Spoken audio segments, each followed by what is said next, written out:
This championship game will be one for the ages with national implications as the winner gets a bye from the first round of the college football playoff. It features a newcomer to the Big Ten that cruised to a 12-0 record, the only undefeated team in the country with several marquee wins over ranked opponents such as Ohio State, Illinois, and Boise State. That would be the Oregon Ducks. On the other side of the matchup, a Big Ten stalwart just waiting to get into this prestigious game with a record of 11-1 and wins over Minnesota, Illinois, USC, and Wisconsin. The Penn State Nittany Lions will be a tall task to handle for the Ducks. Hi all, and welcome to the Big Ten Quick Talk YouTube channel. In today's video, I break down this Big Ten championship game and my predictions for it, all in a timely fashion. But before we get into the video, I am an up-and-coming college football and more so a Big Ten content creator, and I would love for you guys to be a part of the culture that we are building, just like in a college football program. And if I could ask anything from you guys, it would be to subscribe to the channel, as it is the best and most efficient way to support the channel. With that being said, let's jump right in. First, let's look at some of the outside projections. FPI, which is really accurate at predicting games, has Penn State as a slight favorite. They have Penn State at a 53.7% chance of winning the game. The spread, however, favors Oregon by 3.5 points. The money line has Penn State plus 155, which is pretty good odds. In this, my thoughts on this is that the spread is right where I think it should be. Oregon minus 3.5. FPI kind of surprised me a little bit, having Penn State as a 53.7% chance of winning, but it is a virtual toss-up game. Now let's look at some of the strengths of each team according to yours truly. We will start with Penn State. Penn State's strengths are their rushing offense and their pass defense. Let's look at some of the stats. Their rushing offense has averaged 195 yards per game this year.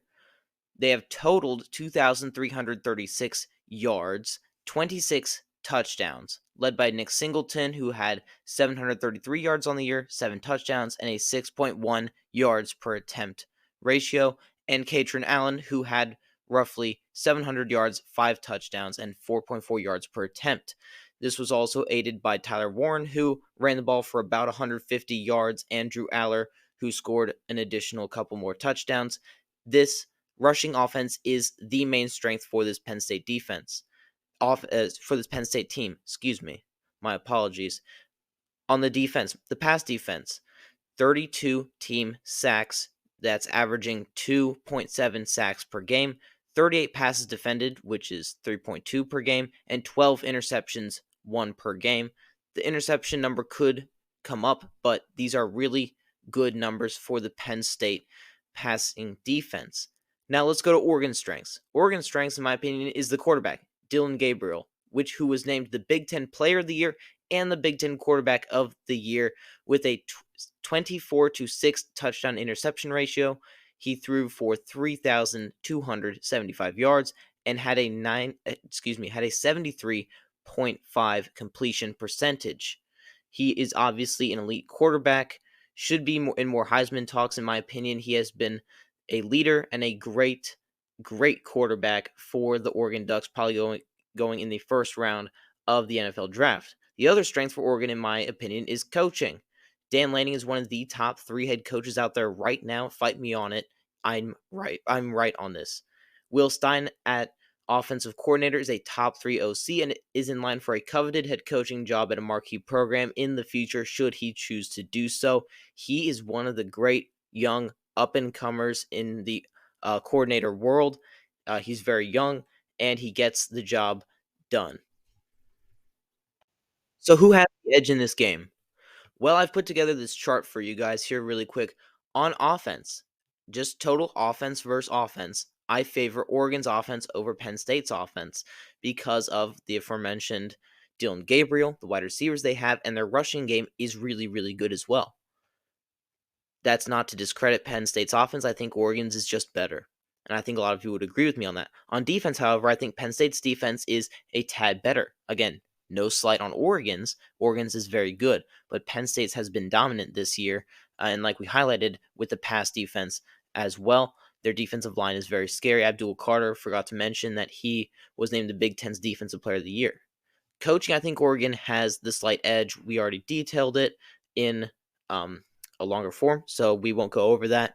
Motivation, I think, belongs with Penn State. If Penn State loses this game, they could be playing at an away game against another team in the first round. They could be stuck at a 9 or 10 seed and be playing an away game.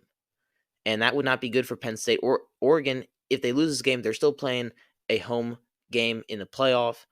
It would just suck to miss out on the bye. So motivation, I'm going to have to go with Penn State here. I have Oregon as a slight edge when you put all this together. So who will win the game? My prediction, I have Oregon winning this game 27-23. It will come down to the last possession. I think Oregon's defense clutches up at the last moment. Drew Aller isn't quite an elite quarterback yet, while Dillon Gabriel is. I think that is a deciding factor for me. Oregon will be able to run and pass the ball very effectively. The Penn State defense will get some stops, possibly force a turnover, but I figure Oregon's defense is going to play a little better versus Penn State's offense, as opposed to Penn State's defense playing a little bit better against Oregon's offense. So I think Oregon wins this game 27-23, continues their run of undefeated success. They've moved to 13-0 and get the first overall seed and the number 1 bye in the college football playoff. That's it for me. If you really like this video, like the video, comment your thoughts down below on this game. This game can go either way. I'm definitely not saying that Penn State can't win this game. I think that they definitely could. Let me know your thoughts down below in the comments. Like I said, subscribing, like we already mentioned, that's the best, most efficient way to support the channel. I have a lot of off-season content planned already, some of it recorded, some of it ready to go, and I would be honored if you would keep with us on the channel. Some team-specific stuff. Nebraska's been getting a lot of attention in the news lately, Ohio State, things of that nature. A lot of content coming out. Don't want to spoil it all for y'all now. Just go ahead and turn on notifications by hitting that bell icon, and I will see you guys in the next one.